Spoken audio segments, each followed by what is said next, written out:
And we'll talk about that later because I actually spoke to my son last night, and he's 13. So I'm thinking he's oblivious to everything. I'm oblivious to what he know. So, Right, right. so And anyway, we've been it's around. true, Huh? these kids is, when I even say these kids, man, adults, kids, we coming off the pandemic straight into this. It's like it hasn't been any breaks, so it's kind of everybody got tension. I don't think that we realize that these kids, even though they may be in their room and on these video games, they feel it too. They feel it too. Coming from the parents, all of that. Woo! So let's talk. Let's talk. You've been around for a while. I've been seeing you in circles. We good people. You know what I mean? Tell everybody who you are, where you from, what you do. I'm Coach Dunn, and I'm gonna start off by saying this because I don't say it enough. I'm the head coach of Cathedral High School. Yeah. I don't say that enough. Let me give the CHSAA a little shout out. Big shout. I'm also the head coach of the Milbank Lady Flyers. I'm also a licensed official. I don't say that enough either. Yeah. Okay. Yeah, man. And so let me get this right because I didn't know that. CHSAA head coach. absolutely. You decided to let that out the box. But Yeah. How long? 3 years. We 3 years in. 3 years in. The math teacher was coaching them. He quit October 1st, and they had a game in like 6 weeks. They didn't have a trial yet. I knew a girl that played for them. She told her AD, he called me. And I went down there. It wasn't an ideal situation. It wasn't, the best team in the world. But I went down there, and when I came out of the meeting, my mind was like, I'm not doing this. There wasn't really no money involved. Not that I do it for money, but I come from Rockland County. So it costs me more to cross the George Washington Bridge every day than I get paid. So I'm actually donating money when I go. But when I came out the office, it was like 15 girls standing outside like, are you going to be our new coach? And I couldn't tell them no. I was like, yeah, I'm your coach. Absolutely. And we rode it. We've been riding it out ever since. Now you Mr. Ref. How long you been doing Mr. Reffing? I've been reffing for 2 years. I'll be honest with you. I started reffing because when I started traveling with the girls team, I was taking money out the house. So me and the wife was going to war. So I had to find a side hustle to find the main hustle. We could even get into stories about the money we put out, just to support girls and what they do. So we'll get into that. And then Coach Milbank, what age group? I only coach the high school girls specifically, but it's the same group of girls that I've been marching up since they was, 8, 9 years old. And now they just happen to be 14, 15, and 16 years old. So now it's a more important time in their life as far as, trying to get them what they need for their future. So I don't know. Like to be honest, I thought I liked coaching basketball, but I found myself, I like coaching certain type of girls. I like coaching certain group of girls. And that's why it's kind of easy for me to stick with the girls I got because I like them. I like their families. If you bring me some random girls and tell me to coach them, if I don't like them, I'm not going to enjoy coaching them. Some people can coach anybody. I can't do that. I can't just coach anybody. I have to like you. I have to like you. So let's talk CHSAA. You have no choice on who you like and what don't like. So how do you get through that? What are you finding? Are your adversities? What are your benefits? Let's talk that. Well, my personality's strong. So if we don't vibe, it's going to happen quick. It's going to happen early and you're going to quit. I'm big on the cardio part. Like we run a mile before every practice, every Milbank practice. We run a mile before we do it. Every cathedral practice, we run a mile before we practice. And there's no getting around it. You come late, I'm stopping the practice, you're gonna still run that mile. Like it's not gonna stop. And a lot of people are not, you know, a lot of people come to shoot the basketball. They don't come to get in shape. They don't come for, you know, the other parts of it. I've had practices where there's no basketball been taken out. And some, you know, some people are not for that. They're not for the cardio part. I believe, and I always tell the girls this, they give you breakfast in school not because they, you know, nice people. They think you learn better when you full. Well, I believe in basketball, you play better if you can breathe. So we're gonna run. We're gonna be the most conditioned team. I'm not gonna tell you I'm the best player. You're not gonna, you know, you're not gonna see the WNBA player right away. But as the game we're on, she's gonna start looking like a WNBA player to you because she's gonna keep coming at you while you getting weaker and weaker and weaker. And, you know, that's something I try to pride on. I can't tell you. I'm not one of them guys that can see a 6-year-old and be like, oh, my God, she's going to be nice when she get older. I'm not that. I got to keep coming to the gym. I'll tell you a little later on if she's going to be nice. But she's going to be in shape. I can bet you that. She's going to lock up. Listen, 6-year-olds are Shanae's lane. We not in that lane. Right. Yeah, you got to have a lot of patience for that. Yeah, that we ain't in that lane. So, does your school like support give you? You got good support from staff and you know, from the principal, and they support you in what you do. I don't want you to, you know, I'm not trying to put you on the spot to be like, no, man. I'm not. I wear it on my sleeve, man. I ain't hiding up. Like they don't give me no scholarships to give out. If that's what you ask me, that's why none of my kids go to my school. They don't give me any scholarships to give out. I have to work with what I get in tryouts and what I get in practice, which is cool for me. Sometimes you get these girls that have been playing ball for a while. Somebody told them they were really good. They not really listeners. I like the group of girls I get because they're open to listening. You know, sometimes when things are not raw, you have to shave off what they've already learned to strip them down to rebuild them again. These girls, I just have to rebuild them. I just have to build them. I don't have to scrape them off because they don't have the talent that the other girls. Nobody told them that they were good. Nobody told them that they were great. So they want to be good. They want to be great. So they'll run through a wall. So do you rather kids come into high school with talent, or in this mode that you have them now where you're stripping them down? Not even stripping them, where you're building them up from just raw. I want you to come in knowing how to shoot a basketball. You don't have to be a good shooter. I want you to come in knowing that how to take a layup on your left hand, your right hand. After that, I got you. We'll work everything else. I think the problem, especially at the school I was at, is we got kids coming on to varsity that never played ball. Yeah. And you don't have time to develop these kids. You know what I mean? We got one court. Sometimes you're the only coach.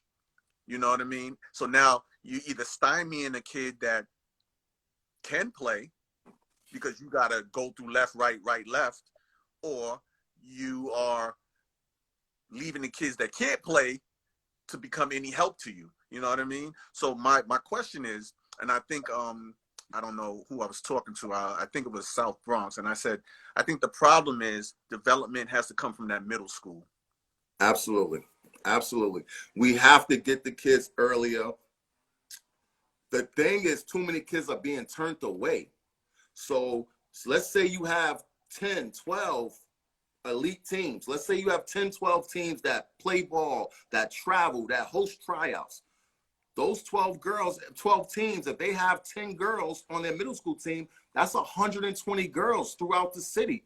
There's hundreds and hundreds of girls that want to play basketball. So they, like I said, and that's one of the philosophies at Milbank that kept me there. There is no cutting girls. You can't make the travel team, but you can come here and work out and get yourself better every single week. And maybe one day you will make the travel team. Maybe you won't, but you'll be a better basketball player as opposed to you coming for a weekend tryout, me cutting you, you going in the street, and now you're the same person next year. yes, growing up, we got it in the park. You got cut. You didn't make Riverside. You didn't make Gauchos. You went to your local neighborhoods. You got nice and you came back. That's not the case anymore. These Right. girls get cut and they just don't play ball no more. They quit. Right. So, you know, I'm not for the cutting the girls. Find a program for them. They don't have to be on your travel team. They don't have, if they got to be the team, the girls that practice 7 o'clock to 9 o'clock at night, then that's who they got to be. But give them an opportunity to get better. Well, I don't know if you heard me say it, but my whole thing is, let's just say those girls that you keep, you put them on a regional team, a local team. You know, they play in New York and Connecticut, you know, developing if you don't want to cut them. Trying to earn a spot to travel. Like, we got this pay to play thing now, you know, that if you can pay, you're good enough to travel. And we know for a fact that a lot of kids aren't good enough to travel, you know.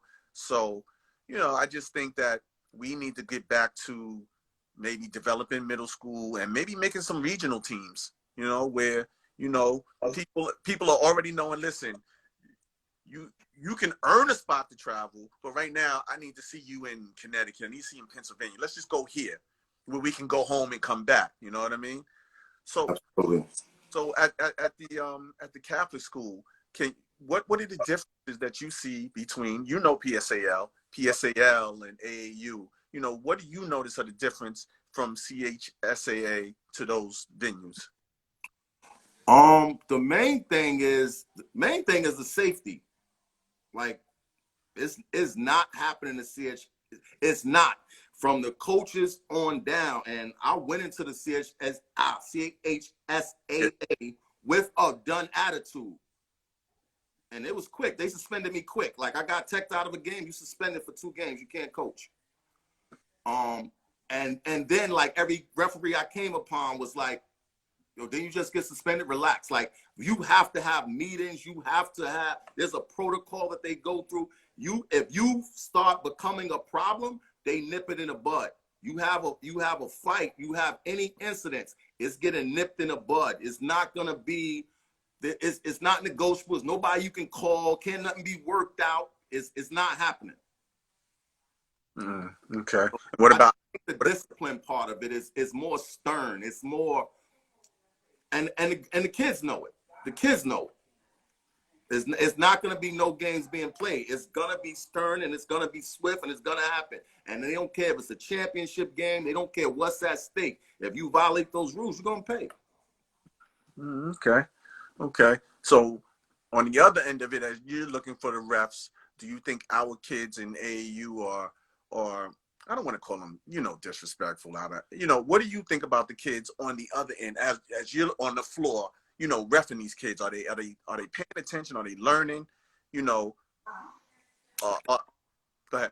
Kids take on a persona of their coach. You never gonna have a rowdy kid and a calm coach. It doesn't happen. You ain't gonna have a kid curse you out and the coach is like, oh, I don't know why she did that. It's normally the kid take on the personality of the coach. So if the coach is a firecracker, then it's liable the kid could be a firecracker, because people don't understand. We're not only teaching them teaching them basketball, we're leading by example, right? Everything that a kid sees, they emulate, they duplicate. So if you talking to the ref, listen, man, this and that, the kid is gonna approach you that same way. Yeah, ref, I didn't foul her. But if the coach is like, man, that's some bullshit, guess what the kid gonna say? That's right. Like, you know, we teaching them. So the kid emulates the coach all the time. You're not gonna have a firecracker kid and a calm, and it's vice versa. You're not gonna have a firecracker coach and all his kids is calm. One of those kids is gonna act just like their coach. But do you think that's bad? Do you think that a kid being a firecracker is an issue? You know, I mean, and we talking about limits. We're not talking about running on, you know, they want to fight. You know, they just, you know, they talk under their breath, or, you know, it's one thing to be passionate about what you're doing. It's one thing to be passionate about what you're doing. That's cool.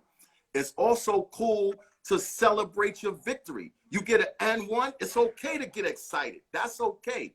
It's another thing to disrespect the referee, your opponent, or the opposing coaching team. That's a whole different thing. If you're starting to disrespect the referee, if you're starting to disrespect your opponent, if you're starting to disrespect the opposing crowd, you're creating a hostile environment. When you create a hostile environment, hostile things happen.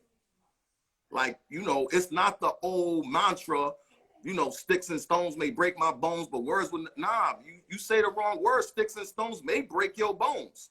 You know what I mean? Like, you can't do that. So, and we were having this talk, and you made a good point, but you remember, we used to play ball. You used to be up in dude's ear. You'd be like, yo, you ain't shit. You think that there's no place for that now. I'm not saying there's no place for it, but sometimes it's not a fair fight. Sometimes, especially in girls basketball, the disparity in skill could be so wide. So it's not even, you come down. It used to be back in the day, I play you, I come down, I clap boards on you, right? You get the ball back and you come back at me. That girl can't come back at that girl. She has no wins. So her only recourse is to punch in her face. Got you. So it's not a fair fight. So it's different. If me and you are equal opponents, yeah, we talk that talk. But when you got a girl who you know, if you left in the park for 2 hours, she's not going to score 4 points. What's her recourse to get back at you after you embarrass her? She got to take you to her level, what she good at, which is her knuckle game. She's going to swing on you. Oh, good. Hey, never thought of that. You know, it may have to do with the level of competition. So, level of competition, let's talk about the disparity and why we have such a big disparity. You know, what do you think? It comes down to recruiting. That's the main thing. If it wasn't for recruiting, things would, you know, it would all go where it's supposed to go. This team would have 2 or 3 good people. This team would have 2 or 3 good people. But once you put recruiting into the play, the best salesman gonna win. The best salesman is gonna win. So sometime you'll have, you know, this team may have 8, 9 elite players, and you only have 2 or 3. But that comes down to the recruiting. You can close the gap a little bit on your coaching. If I'm a better coach than you, I can close the gap a little bit. But, you know, Michael Jordan is going to beat, you know, J.R. Smith in the game 10 times out of 10 probably. And there's nothing you could do about it. So it comes down to the recruiting. You gotta have, in order to win, you gotta have the best talent. You know, people say, you know, Phil Jackson this, Phil Jackson that. Phil Jackson won because he had Michael Jordan, because he had Kobe Bryant. Before that, Phil Jackson wasn't going to win. So you have to have talent in order to win. And that's the difference and I think in the talent level is the recruiting. You have to have the best girls in order to win. Right. I see Joe, he was saying skill development and accountability. And, you know, I think the disparity, and I don't get it. It has to do with skill development, but I'm not sure these girls have that desire and that passion to play. Like there's a lot of kids right now that play, you know, their friends play and, you know, and they want to get good, but they don't eat basketball. We was talking about this the other day. We still got to remember they still little girls. No. Let's not talk about middle school. Let's go high school. They don't eat basketball. You understand what I'm saying? Social media is more important. You know, talking shit is more important. Boys is more. Girls is more important. Like that game, it don't grind them. They don't. You know what? Let me not make this a whole indictment on every girl because I can't do that. But as a whole, when you go watch a game, I don't see that passion, like that drive to be that best girl in New York. Sometimes, man, these girls go through so much emotionally, and we not females. We don't have the estrogen running through us, so we can't understand it. They going through so much trying to figure out who they are, hormones, being a basketball player, being a young lady, and everything they see in between those lines, that I think a lot of time they get sidetracked. I mean, the ones that want it, you know it. Like, I used to always look at certain practices, and at the end of practice, I'll sit at the end of practice. We'll just throw balls out. Like, yo, y'all can shoot around for 15, 20, 30 minutes. And you could see the girls that'll go work on something as opposed to the girls that go sit in the bleachers and play on their phone. Like, some girls got it built in them. and they're gonna separate themselves, like without question. But some girls are on that fence and they need that push. They need that push. And it comes a time when you say, look, you gotta want it or you don't want it. But naturally, I think most of them don't want it naturally. You have to give them a push. You have to say, look, it's right there. You are talented. A lot of girls don't know how talented they are. Like, I've talked to girls and seen them like, look, you could play basketball, but you got to do it. Like, you can't do it once a week. You can't do it when you feel like it. You're talented. They don't have it in them to say, yo, I really can play. And I think they compare themselves against the wrong person. You can't look at the best girl and say, you know what, she's so good, I'm never going to. Yes, you can be that good. Put in the work. Yes, you can. Put in the work. Go to practice 2-3 times a week. Wake your parent up. Don't have the parent come kick in your bed talking about, get up, we got practice. Wake your parent up. Yo, let's go to the park. I want to shoot. You can be that good. So Spence was saying, you know, how much should we push? Like, when do we say, you know what, maybe this ain't for her? Hey, it's rough, man. I mean, I'll tell you a story. I gotta say it low because my daughter's in earshot. You know, she was the first one I coached, and she wasn't that good. But I got a hoop outside my house. She might have played on it less than girls that come from the city, and I live 45 minutes from the city. They come up to my house and they shoot right now. She might have played on it less. And that was me pushing her every day, like, yo, go shoot. You want to get better? So I got tired of it. Like, go ahead. I mean, she ended up tearing her ACL and she never played again. But if you want it, you want it. Like, it's here for you. When it's your kids personally, you never gonna stop pushing them. And if you love your kids and you a coach, you never gonna stop pushing them. Because stop pushing them means that you're giving up. And I'm never gonna give up on my kids. So I don't think it's too much pushing. I don't know. And in that times, you got to be a dictator too. I'm not asking you. Right. That's sometimes you got to tell them. But, you know, sometimes I have to look at a player and say, you know what, this is where they want to be. Like, they want to be the eighth man off the bench. They have no intention of trying to be that first man off the bench. And you have to cultivate that and let them just be that eighth man off the bench. You know what I mean? No matter what you might want for them. Because sometimes we push so hard, we push them away. Absolutely.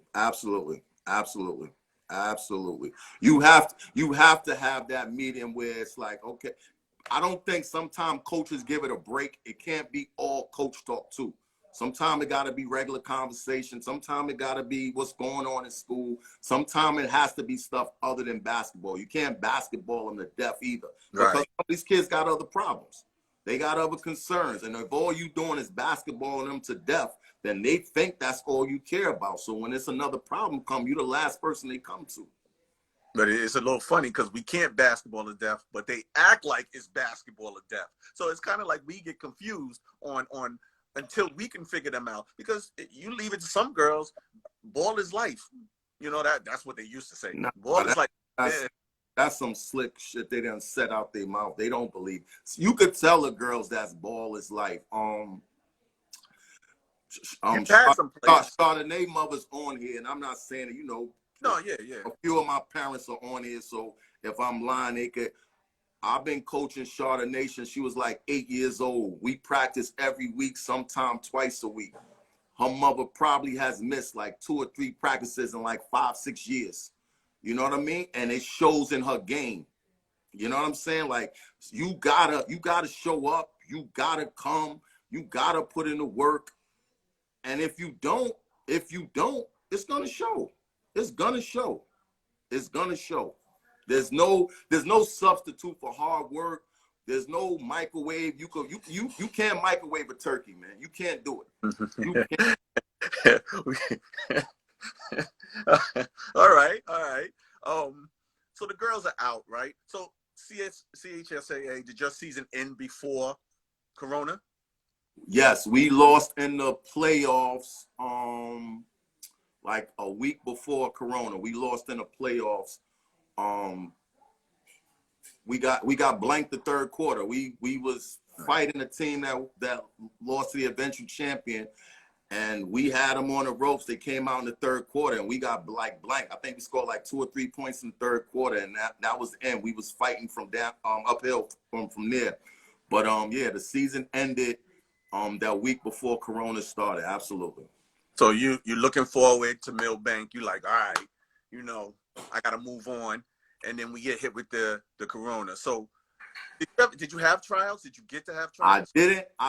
A lot of times, I'm gonna be honest with you. A lot of times, I put up tryouts just to be part of the tryout crew. I normally have like girls that I've been communicating with all year. Like I had like 2 or 3 surprises that I couldn't wait to get in the gym with the other girls to blend. I try to just go out with like 8 to 10 girls. That's more than enough. And I had like 2 or 3 to add that I really wanted to put with the girls that I had. So, you know, the tryouts would have just been a formality. Of course, if somebody walk in the gym that you can't deny, then absolutely. But I try to get girls in the gym before the actual tryout. We move as a family. And I know this don't help me saying this, but I like girls to meet my girls before we go. Because if my girls don't fuck with you, I don't care how nice you is, you can't play for me. So we got to get along. Everybody got to get along. We got parents. And if my parent can't check you, then you can't come with me. Like it's not we not the hothead team. Like you can't be she a hothead but she could hoop. If she a hothead but she could hoop, she need to go somewhere else. You know what I'm saying? Like we not that team. Like we get together. I want you in the gym. I want you working out. I'm gonna push you to your limits. I'm gonna put you with our girls. They gonna foul you. You gonna foul them. And any signs of aggression, then nah, I don't want you. Like that's not what we doing here. We want young ladies that want to play basketball. If you gangster, you thugged out, you get it popping. Yeah, we see you up the block. All right. I guess one of your parents must be in. They said you beat Class B city champs on senior day. You being modest. So you that's the champion talking right there. Oh, he tried to set us up here. That's the champion talking. Okay. So how many years you been doing AAU? AAU we've been doing for 3 years. Like I was at Milbank and I kept looking around and I kept seeing the better players on every team, and they were once in the gym at Milbank. I looked at IXL. They had Jordan Nixon. That was a Milbank kid. I looked at New Heights, Kateri. She came from Milbank. It was just looking around, and I'm looking like, yo, these is Milbank kids. One time, Milbank had a 13U with like 8 Division I players on it. They all turned out to Division I players. And I'm looking like, why these girls are not, what's wrong? And I actually talked to one of the parents of one of them, and they was like, yo, Dunn, these girls want to travel. Like, it's cool. They love Milbank, this and that, want to travel. Then me and Marquis don't know, but he the one who sparked me. I'm sitting talking to him at Dykeman one day, and this before a game, he was like, yo, Dunn, could you imagine a team Milbank would have had we went out on the road? And at that point in my mind, I was like, yo, I'm going on the road. Let me start doing some research. And I start looking at tournaments, the cost, this and that, and hotels. And I'm like, man, it's going to cost a lot of money to travel. And I just start talking to people. And somebody introduced me to somebody who knew a CEO of a hospital. And he called me in for a meeting. I told him my vision, what I wanted to do. And he was like, okay, how much money you got? I was like, yo, I got some inner city kids. Like, I feel uncomfortable asking them for money. Like, we'll play games. I feel uncomfortable asking them for ref fees. So if you ask me how much money we got, the answer's 0. So he was like, let me get back to you. He called me back to his office again, and he gave me a check for $20,000 and been giving me a check for $20,000 every year since. So we travel with that. My kids buy. I told him we'll fundraise and figure out ways to get our uniforms. And that's the only thing my kids are going to pay for, their uniforms. And we're going to fundraise for that. And whatever that costs. And if you don't have it, We'll find a way. You get $5, I'll find the rest of it. But you got to do something. Show me that you invested like I am, and I'll figure out the rest. If you come up with 1%, I'll come up with 99%. But do something. So and that's how we've been able to function. That's how we've been able to move. And it's funny because Sinead beat me to it, but I was gonna say I think Milbank had the same problem that Hammer had. You know, you guys had these kids young, but couldn't hold them because you didn't travel. You know what I mean? Because Hammer had a lot of kids too over at Children's Aid. It absolutely. When I look, Hammer lives like 10 minutes, 12 minutes from me. When I look at the kids that Hammer coached, and just places like Hammer will call me, you know, Hammer timing. Hope he ain't listening, gonna curse me out. Yeah. Hammer timing always bad. Like, hey, Dunn, I got some courtside seats to the Liberty. The game starting 10 minutes, and we 10 minutes. An hour away. I'm like, Hammer, you know I can't make that. But yeah, Hammer. If some of the people Hammer coach, and when Hammer was retiring, some of the players that came out that I didn't even know Hammer knew. Right. It was incredible, man. Hammer, and like I said, Kelsey's his brother. Kelsey, the one who gave me an opportunity to coach. And when you see me, I'm a reflection of Kelsey and Hammer. I try to have some of Kelsey's ingenuous, and I try to have some of Hammer's fire.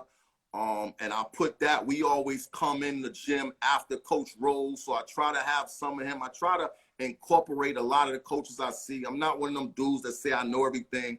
I literally been traveling for 3 years. I have been coaching for 6 years, and I came out the stands as a dad. So I go to games and I watch everything. I'll watch, you know, because their names is up here, it's fresh in my mind.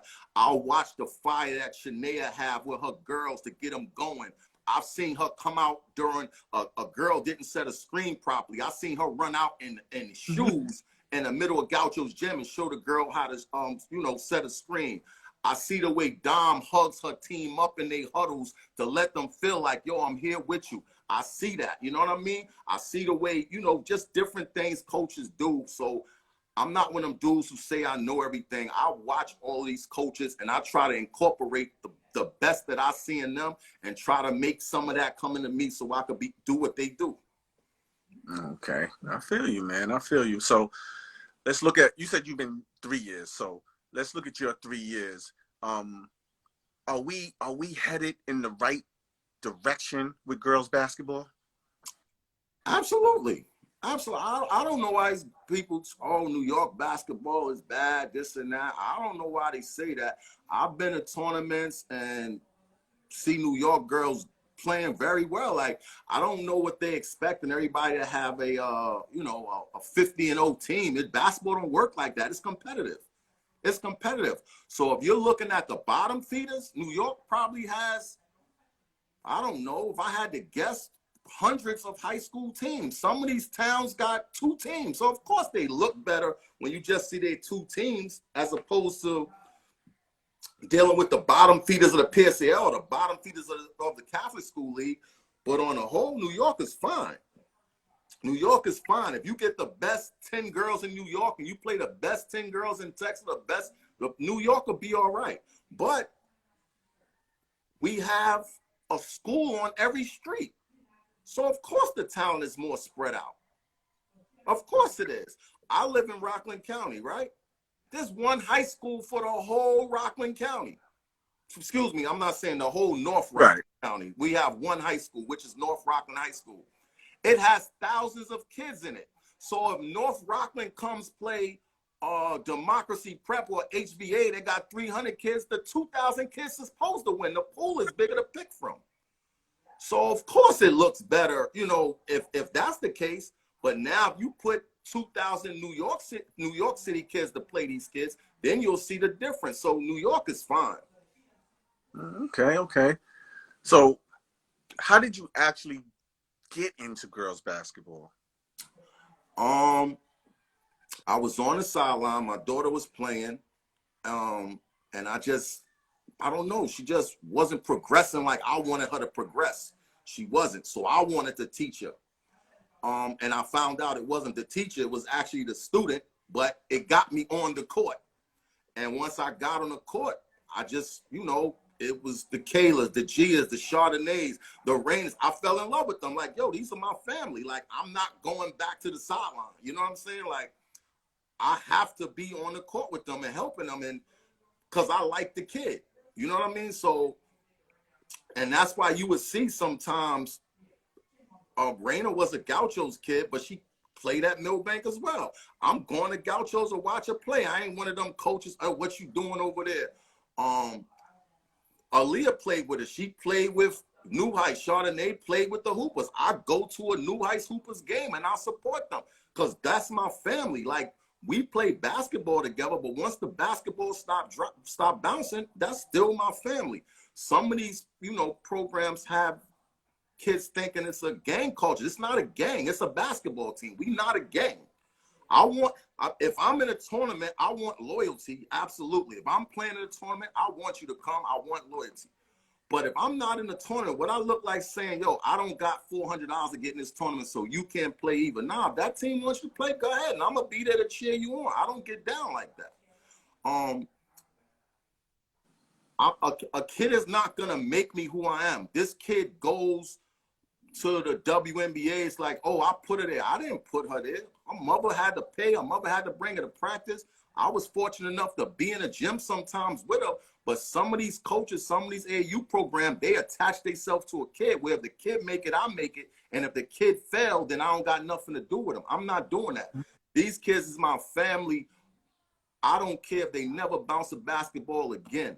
I'm going to check on them until my phone don't have a number no more. Amnesia take over my brain and I don't remember it. You know what I mean? Like, yeah. I'm not doing that. But, some people or some teams, they feel like, yo, if this kid play with this, I'm through with them. I'm never going to be through with you unless you do something disrespectful, which I'm through with anybody in that case. Okay. So you brought your team out to New York Cup, and we appreciate you. Did any of those kids graduate? Are they on their way to college? To be, like I said, my core team is just 9th and 10th grade right now. For New York Cup, I would bring the core team, and then I would add some girls depending on who the competition is. Like, yo, you want to play? Come play with me. But a lot of them weren't, my girls that I played with all the time. But I haven't had any graduating. The oldest girl I got, is in 9th and 10th grade. Like, I don't have no, now is the time where they're going to start being in high school. They're going to start making their noise, and they're going to start doing their thing. Some made it faster than others. Everybody know who Chardonnay is. So is she going to be ready? Is she ready to get back on the court? I don't know if she's 100% ready, but Chardonnay at 70% is like a regular girl at 100. She got a different kind of heart. But I don't know if she's ready to get back on the court. But thank God it's a pandemic. There's no rush. Yeah, she's at Lehigh? Yeah, she's at Lehigh right now. Okay. Yeah, they got I saw Coach Slater, and he was saying how they have the academic, the trainers, the athletic trainers over there. So I'm sure they're not going to put her on the floor before she's ready, and luckily ain't nothing going on in the summer, so everybody can focus. And perfect time to rehab, perfect time to relax, perfect time for everybody to get stronger and do what they do. It's a perfect time for that. So it's no rush for nobody to do anything but get better, and everybody should be doing that. I'm not sure if that's Chardonnay. She said we stay ready. We just ran 3 miles. Is that her? That might be her mother. Okay.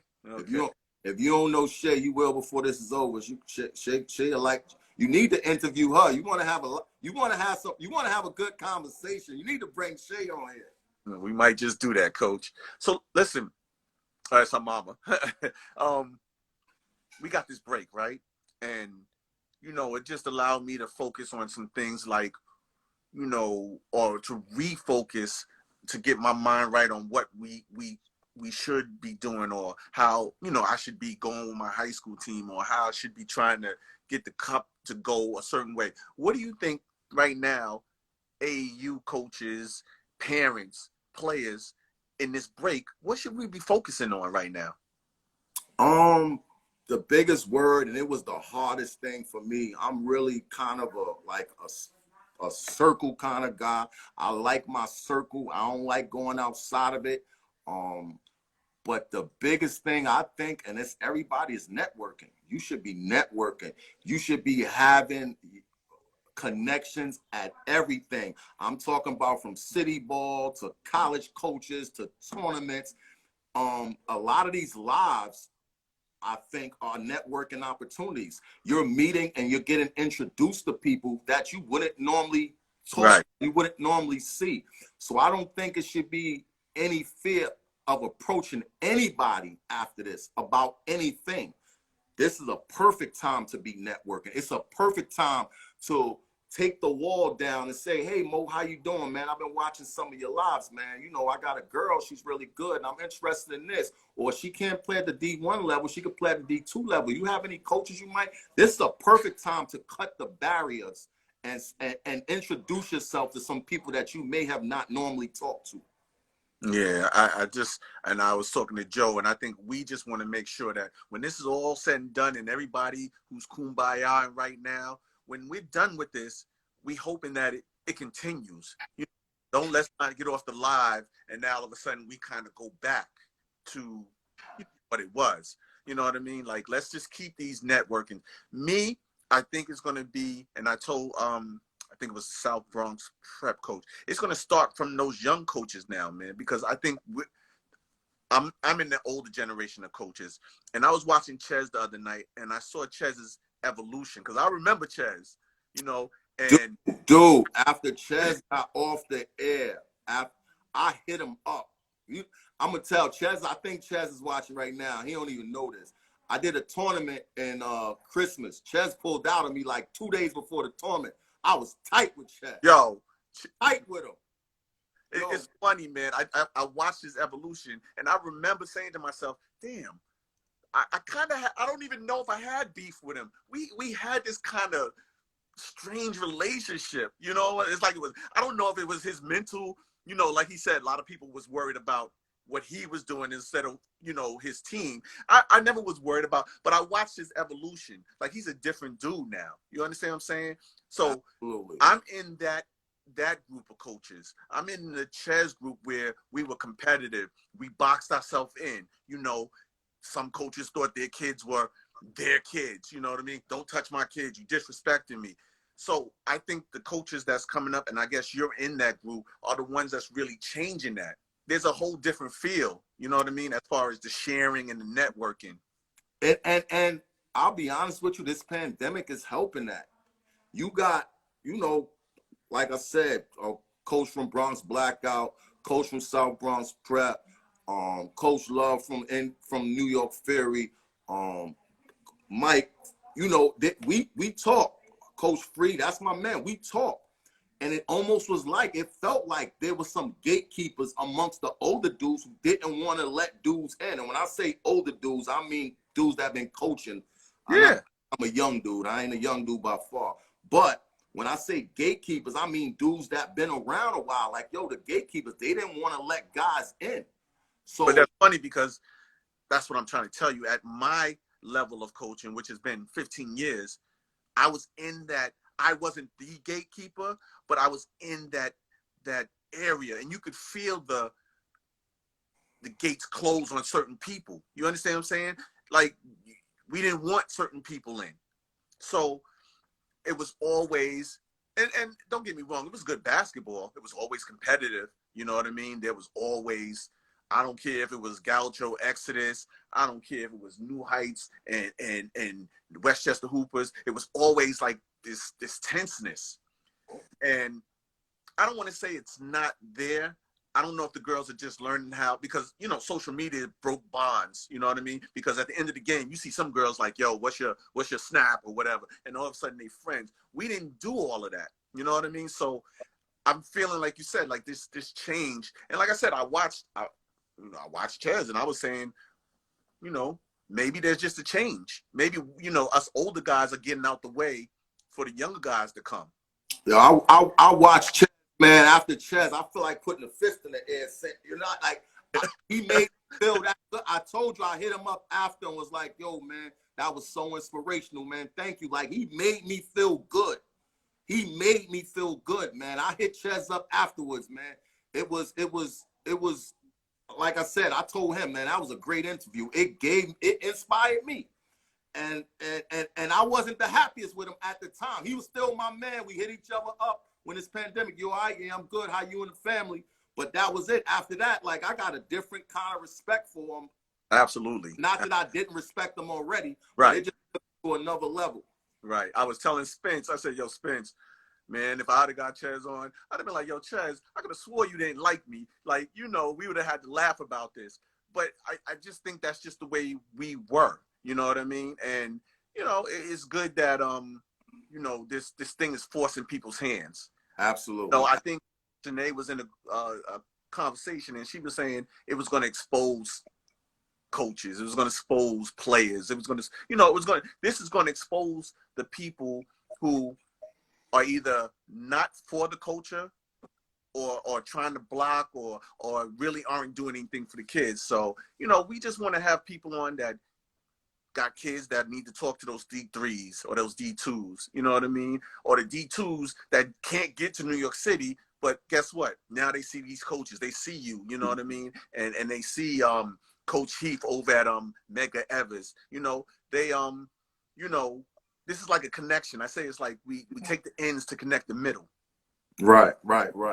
And like I said, networking is big, man. You got to network. I told you that was my hardest thing to do, making cold calls. That wasn't me. Like, that's not my thing.